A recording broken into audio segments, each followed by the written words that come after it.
പ്രിയ കൂട്ടുകാരെ, നമുക്ക് ഈ വർഷം സ്കൂളിൽ എത്തുന്നതിനോ തമ്മിൽ കാണുന്നതിനോ സാധിച്ചിട്ടില്ലല്ലോ. കൂട്ടുകൂടി കളിക്കാനും കൂട്ടുകൂടി പഠിക്കാനും നമുക്ക് കഴിയുന്നില്ല.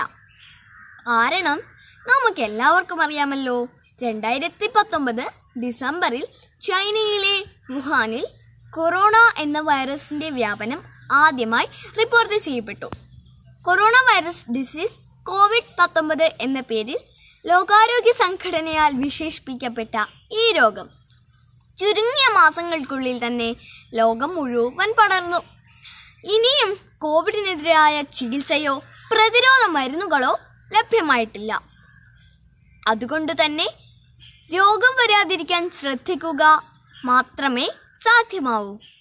നല്ല ഭക്ഷണം, ആരോഗ്യശീലങ്ങൾ എന്നിവയിലൂടെ സ്വയം പ്രതിരോധ ശേഷി വർദ്ധിപ്പിക്കുക എന്നതാണ് നമ്മൾ ഒന്നാമതായി ചെയ്യേണ്ടത്. ഒപ്പം രോഗവ്യാപനത്തിൻ്റെ കണ്ണികൾ മുറിക്കുക എന്ന ലക്ഷ്യത്തോടെ സംസ്ഥാന ആരോഗ്യ വകുപ്പ് ആവിഷ്കരിച്ച ബ്രേക്ക് ദി ചെയിൻ പദ്ധതി വിജയിപ്പിക്കേണ്ടത് നമ്മുടെ ഓരോരുത്തരുടെയും കടമയാണ്. അതിനായി ആരോഗ്യവകുപ്പ് നൽകുന്ന നിർദ്ദേശങ്ങൾ വിട്ടുവീഴ്ചകളില്ലാതെ നമുക്ക് അനുസരിക്കാം.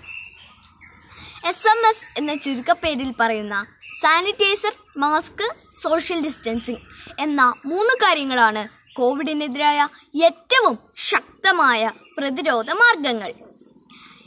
ഇവ സ്വയം കർശനമായി പാലിച്ചുകൊണ്ടും കുടുംബാംഗങ്ങളെയും സ്നേഹിതരെയും കോവിഡ് പ്രോട്ടോകോൾ പാലിക്കാൻ പ്രേരിപ്പിച്ചുകൊണ്ടും കോവിഡിനെതിരായ ഈ മഹാപരിശ്രമത്തിൽ നമുക്ക് പങ്കാളികളാവാം.